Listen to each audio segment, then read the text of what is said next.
Sebagai bentuk munajat dan ikhtiar memohon perlindungan kepada Allah Subhanahu wa Ta'ala, Camat Birembayeun mengikuti zikir dan doa bersama masa pandemi COVID-19.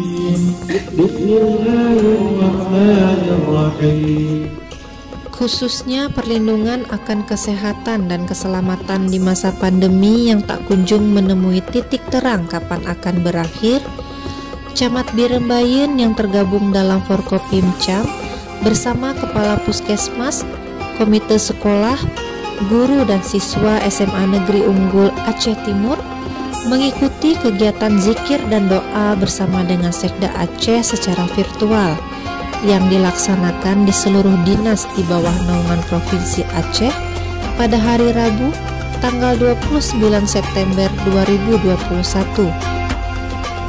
Kegiatan tersebut dilaksanakan di lapangan upacara SMA Negeri Unggul Aceh Timur di Desa Biremraya, Kecamatan Birembayeun, Aceh Timur. Kepala Sekolah SMA Negeri Unggul Aceh Timur, Ibu Yusmiana, melaporkan pelaksanaan vaksinasi anak sekolah dan guru pendidik sejumlah 62 guru dan 350 siswa. Di antaranya 59 guru sudah divaksin tahap pertama dan 3 guru yang belum melakukan vaksinasi.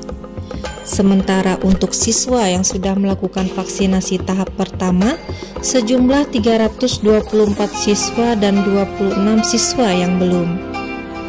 Untuk yang sudah melakukan vaksinasi tahap kedua diantaranya sejumlah 34 guru dan 199 siswa. Yang belum melakukan vaksinasi tahap kedua sejumlah 28 guru pendidik dan 146 siswa. Pelaksanaan vaksinasi berjalan lancar dan kondusif. Beberapa guru pendidik dan siswa yang belum melakukan vaksinasi dikarenakan sedang dalam keadaan kurang sehat. Maka oleh sebab itu, vaksinasi akan dilanjutkan kembali setelah mereka sehat, insya Allah dalam waktu dekat, kata Yusmiana.